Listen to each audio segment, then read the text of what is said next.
अच्छा जी, dear students, आज हम डिस्कस करने जा रहे हैं about the factors affecting erythropoiesis. यानी कौन कौन से फैक्टर्स हैं जो कि आरबीसी की प्रोडक्शन और उसकी मैच्योरेशन को अफेक्ट करती है। तो let's start. So first of all factors जो हैं वो कौन कौन से हैं। तीन किस्म के फैक्टर्स हैं हमारे पास। एक को हम कहते हैं स्टिमुलेटिंग फैक्टर्स, और दूसरा है मैच्योरेशन फैक्टर्स, और तीसरा है factors necessary for the haemoglobin formation. So ये स्टिमुलेटिंग फैक्टर्स जो हैं उसके अंदर भी बहुत से हेडिंग्स हैं। मैच्योरेशन फैक्टर्स जो हैं उसके भी अंडर बहुत से हेडिंग्स हैं। वो आगे वन बाय वन डिस्कस करेंगे। So first of all stimulating factors. Following are the stimulating factors for the erythropoiesis. कौन कौन से हैं? Hypoxia, erythropoietin, thyroxine, haematopoietic growth factors और वाइटामिन्स। ये पांच किस्म के जो चीज़ें हैं ये स्टिमुलेटिंग फैक्टर्स में आते हैं। सो हर एक को फिर अब वन बाय वन डिस्कस करेंगे। हाइपोक्सिया जो है, ये तो सब जानते हैं कि जब आपके टिश्यूज में ऑक्सीजन की लेवल कम हो जाती है तो उस कंडीशन को हम कहते हैं hypoxia, and it is the most important stimulating factor for the erythropoiesis। ये आरबीसी की प्रोडक्शन के लिए सबसे इम्पोर्टेंट फैक्टर है stimulating. It stimulates the erythropoiesis by inducing secretion of erythropoietin from the kidney। यानी हाइपोक्सिया किस तरह एरिथ्रोपोइसिस को स्टिमुलेट करती है? जब आपका ब्लड किडनी से पास होता है पेरीट्यूब्यूलर कैपिलरी से, जो कि नेफ्रॉन के इर्द गिर्द प्रेजेंट होती है, तो वहाँ पर जो है आपके पास सेंसर्स लगे हुए होते हैं to check your oxygen level in the blood. जब आपके ब्लड में ऑक्सीजन का लेवल कम होता है तो वहाँ पर किडनी जो है फिर एरिथ्रोपोइटिन रिलीज कर लेती है और ब्लड में आ जाता है, और ब्लड से फिर जो है बोन मैरो में, और वहाँ पर बोन मैरो में ये आरबीसी की प्रोडक्शन को इंक्रीज कर देता है ताकि आपके ऑक्सीजन की लेवल जो है ब्लड में वो मेंटेन रह सके। So this is the mechanism of action of the hypoxia upon producing of the red blood cells. So it stimulates erythropoiesis by inducing secretion of erythropoietin from the kidney। अब ये erythropoietin क्या चीज़ है? ये एक hormone है। Another important stimulating factor for the erythropoiesis is the hormone, which is called the erythropoietin, and it is also called the hemopoietin or erythrocyte stimulating factor। ये एक important hormone है आरबीसी की production के लिए। इसकी chemistry कुछ इस तरह है कि ये एक ग्लाइकोप्रोटीन है and it consist of 165 amino acids. ये कहाँ से सिक्रीट होता है? Source of secretion, major quantity of the erythropoietin is secreted by the peritubular capillaries of the kidney. ये आपके नेफ्रॉन के इर्द गिर्द जो कैपिलरीज प्रेजेंट होती हैं, तो ये वहाँ से रिलीज होता है ये hormone. A small quantity is also secreted from the liver and from the brain। अब स्टिमुलेंट फॉर सिक्रीशन, अब इसको कौन प्रोड्यूस कर रहा है? इस एरिथ्रोपोइटिन को। एरिथ्रोपोइटिन को हाइपोक्सिया प्रोड्यूस कर रहा है। Hypoxia is the stimulant for the secretion of the erythropoietin. Erythropoietin का action, erythropoietin causes formation and release of new RBCs into the circulation। ये आपके आरबीसीज के प्रोडक्शन को इंक्रीज करता है, जिसकी वजह से बोन मैरो से फिर लार्ज अमाउंट में आरबीसीज प्रोड्यूस होते हैं और रिलीज होते हैं into the circulation. After secretion it takes 4 to 5 days to show the action. जब एरिथ्रोपोइटिन रिलीज होगा तो फिर इसके एक्शन में आपके पास 4 से 5 दिन लगेंगे, तब जाके आपको पता चलेगा कि आपके आरबीसीज की प्रोडक्शन हो रही है।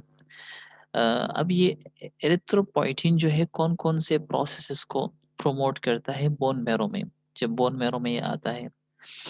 Production of proerythroblast from the colony forming unit erythroid of the bone marrow. ये हमारे पास कॉलोनी फॉर्मिंग यूनिट एरिथ्रॉइड है जो कि आपके पास प्रो एरिथ्रोब्लास्ट बनाता है, फिर एरिथ्रोब्लास्ट और finally mature RBCs.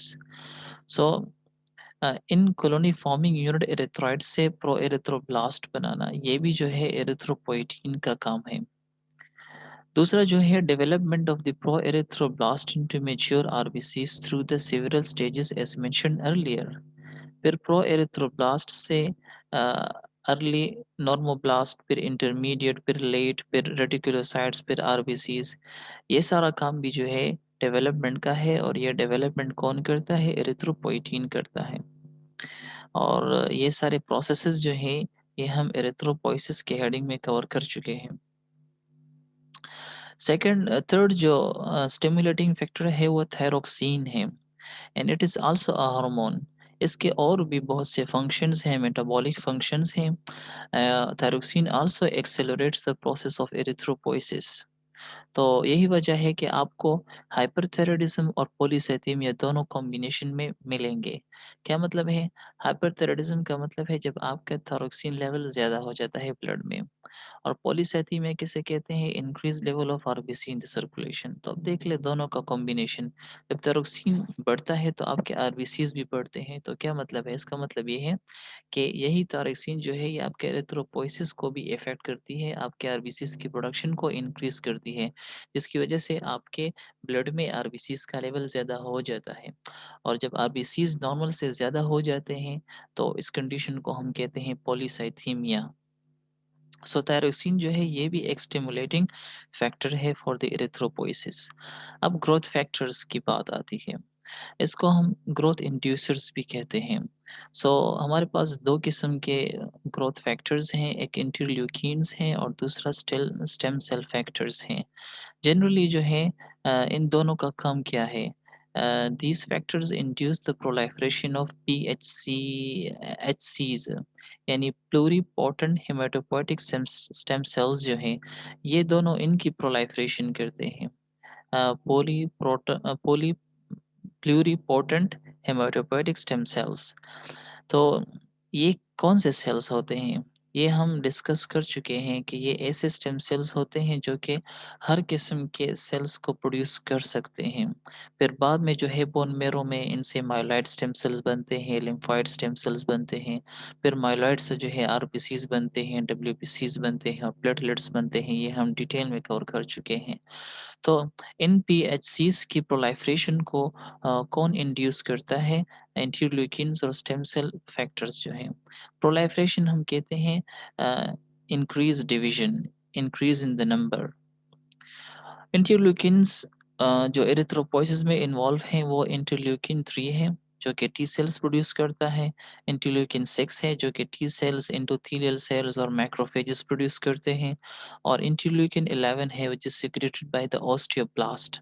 Osteoblast are the bone forming cells. Interleukin 11 जो है ये ऑस्टियोब्लास्ट प्रोड्यूस करता है। ये 3 किस्म के फैक्टर्स जो हैं ये आपके एरिथ्रोपोइसिस में इन्वॉल्व हैं। This is all about the growth factors. अब विटामिन्स की बात आती है। कुछ विटामिन्स हैं जो कि एरिथ्रोपोइसिस के लिए नेसेसरी हैं। जब उन विटामिन्स की डेफिशिएंसी होती है तो इसके रिजल्ट में फिर एनीमिया कॉज़ होता है। आपके ब्लड में एचबी और आरबीसीज़ कम होते हैं। For example vitamin B3, vitamin B6 and vitamin C, ये तीनों जो है ये आपके अ, आरबीसीज़ के लिए इम्पोर्टेंट है। क्योंकि जब आपके पास विटामिन बी6 की डेफिशिएंसी होती है तो आपके बोन मैरो में जो आरबीसीज़ हैं वो प्रॉपर नहीं बनते।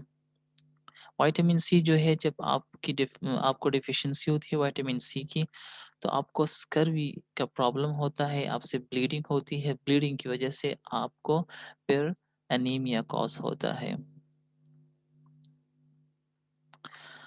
अब सेकंड जो हेडिंग है स्टिमुलेटिंग फैक्टर्स खत्म हो गए हैं। अब मैच्योरेशन फैक्टर्स कौन-कौन से हैं? एक विटामिन बी12 है जिसको हम साइनोकोबालामीन भी कहते हैं, और दूसरा इंट्रिंसिक फैक्टर है और पूरा नाम इसका है इंट्रिंसिक फैक्टर ऑफ कैस्टल, और तीसरा फॉलिक एसिड्स। ये 3 जो है ये मैच्योरेशन फैक्टर्स हैं। ये आपके मैच्योरेशन के लिए इम्पोर्टेंट हैं, आरबीसीज़ के मैच्योरेशन के लिए। क्या मतलब है? विटामिन बी12 जो है it is the maturation factor necessary for the erythropoiesis. ये आपके आरबीसीज जब स्टेजेस से पास होते हैं टू बिकम मेच्योर आरबीसी, तो इस मैच्योरेशन प्रोसेस में विटामिन बी 12 का बहुत ही इंपॉर्टेंट रोल है। विटामिन बी 12 जो है इसको हम एक्सट्रिंसिक फैक्टर भी कहते हैं। एक्सट्रिंसिक फैक्टर क्यों? Since it is obtained mostly from the diet, क्योंकि ये हम बाहर खुराक से खाते हैं, ये हमारे बॉडी में कम प्रोड्यूस होता है vitamin B 12, since it is obtained mostly from the diet. और इसकी एब्जॉर्प्शन जो है, its absorption from the intestine requires the presence of intrinsic factor of the Castle. यानी बी 12 जो है एक्सट्रिंसिक फैक्टर है, और जब हम इसको खा लेते हैं तो फिर इसकी एब्जॉर्प्शन के लिए भी आपके पास एक फैक्टर की ज़रूरत होती है, और उसको हम कहते हैं इंट्रिंसिक फैक्टर। और पूरा नाम जो है इंट्रिंसिक फैक्टर ऑफ कैस्टल है। ये इंट्रिंसिक फैक्टर जो है ये स्टमक रिलीज करता है। विटामिन बी 12 जो है it is stored mostly in the liver and in a small quantity in the muscles. ये इसके स्टोरेज साइट्स है। When necessary, it is transported to the bone marrow to promote maturation of the RBCs। जब उसकी ज़रूरत पड़ती है तो ये अपने स्टोरेज साइट से रिमूव होके फिर बोन मैरो में आते हैं और वहाँ पर मैच्योरेशन में हेल्प करते हैं। It is also produced in the large intestine by the intestinal flora. हमारे इंटेस्टाइन में जो है बहुत से माइक्रो ऑर्गेनिजम्स हैं जो कि नॉर्मली पाए जाते हैं, और उसको हम कहते हैं इंटेस्टिनल फ्लोरा। सो वो इंटेस्टिनल फ्लोरा जो है वो भी विटामिन बी 12 प्रोड्यूस करते हैं। सो ये इसके सोर्सेस थे और स्टोरेज साइट्स थी। अब इसका एक्शन क्या है? Vitamin B 12 is essential for the synthesis of DNA in the RBC.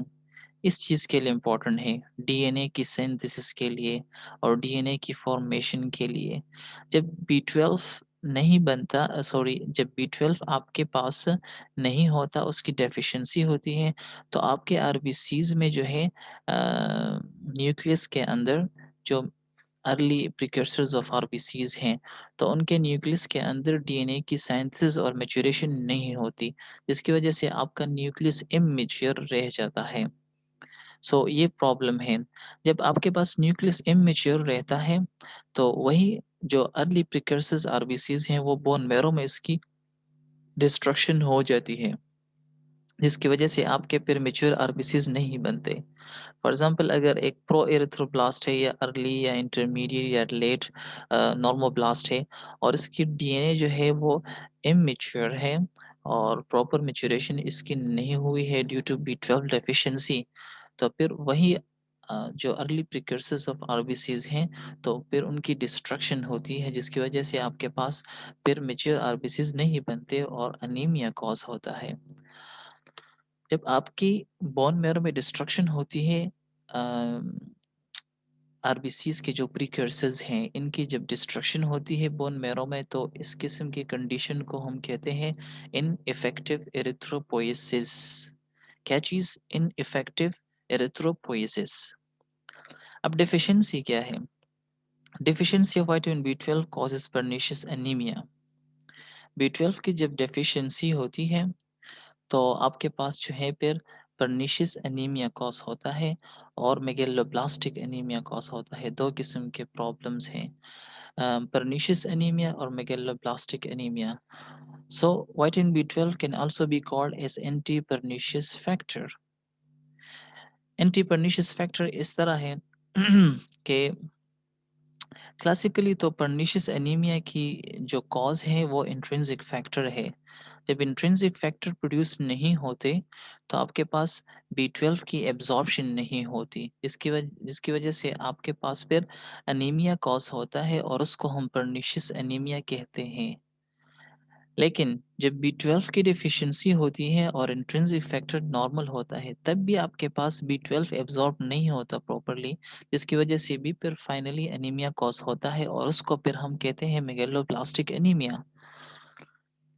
सो अगर क्लासिकली हम बात करें पर्निशियस एनीमिया की, तो ये बी 12 की डिफिशियंसी की वजह से मेनली कॉज़ नहीं होता, ये इंट्रिंसिक फैक्टर की डेफिशिएंसी की वजह से होता है।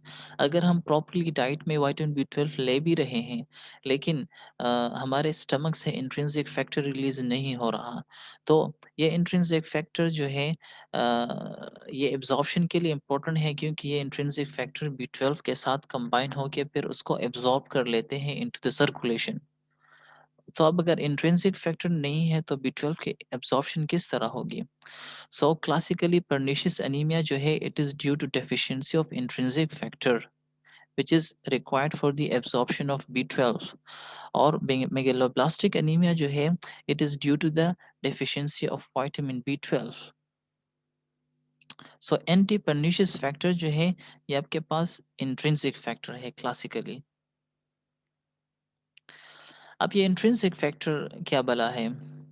इंट्रिंसिक फैक्टर जो है ये आपके पास स्टमक में जो गैस्ट्रिक ग्लैंड्स हैं वो सिक्रीट करते हैं, और इसमें भी जो स्पेशल सेल्स हैं उसको हम पेराइटल सेल्स कहते हैं, तो वो रिलीज करते हैं। ये आप फिर गूगल में सर्च कर लें कि ये पेराइटल सेल्स कौन से सेल्स हैं गैस्ट्रिक ग्लैंड्स में, तो ये वहाँ से रिलीज होते हैं। And it is essential for the absorption of vitamin B 12 from the intestine. ये इंटेस्टाइन में बी 12 की एब्जॉर्प्शन में हेल्प करता है इंट्रिंसिक फैक्टर। इंट्रिंसिक फैक्टर का की मिसाल जो है आप ले सकते हैं जस्ट लाइक अ कार, एक ऑटोमोबाइल कार की तरह इसकी एग्जांपल आप ले सकते हैं। ये अपने साथ बी 12 को उठा लेता है और सर्कुलेशन में बैंक देता है। तो so this is like a car.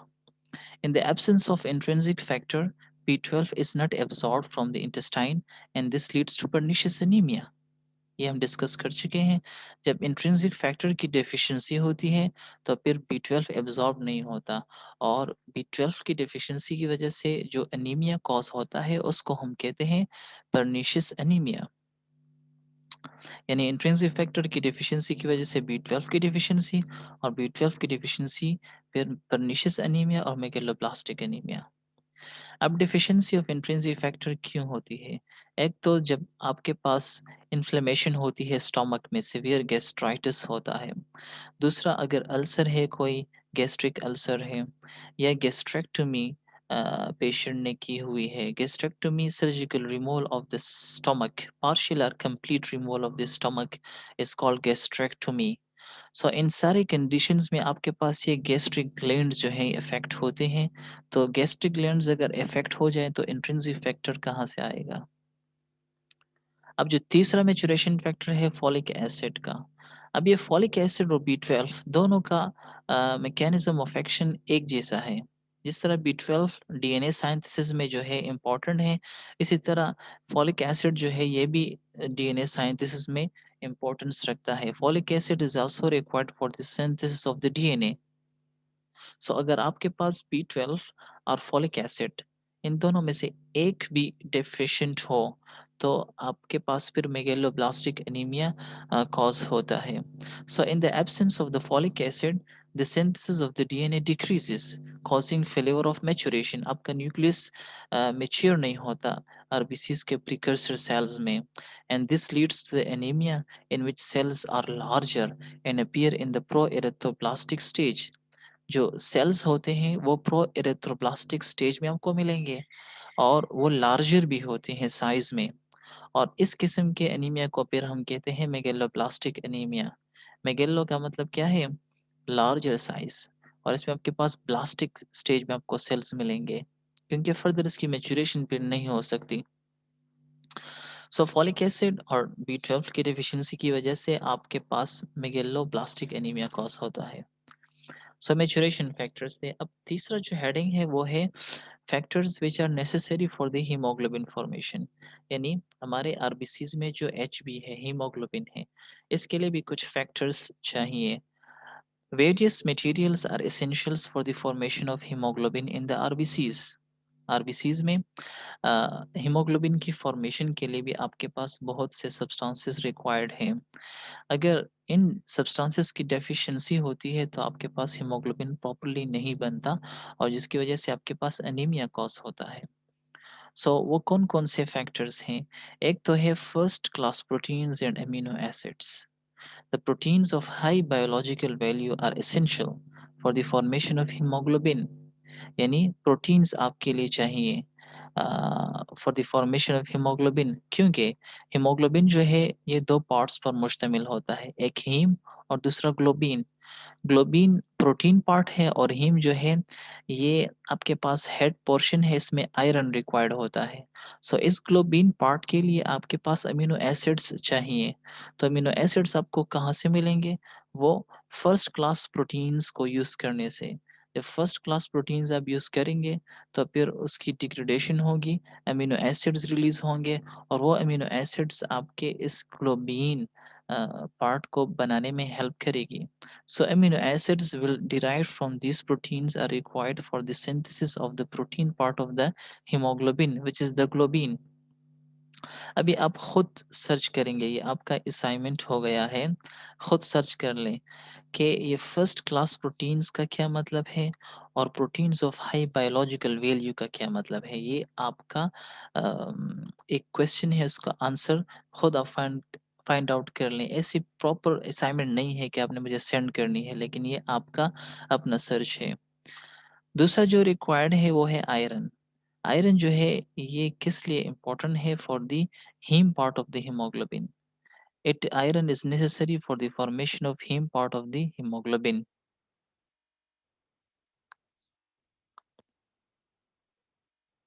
So iron जो है फिर हीमोग्लोबिन का जो हीम पार्ट है उसके लिए इम्पोर्टेंट है। कॉपर जो है it is also necessary for the absorption of iron from the gastrointestinal tract.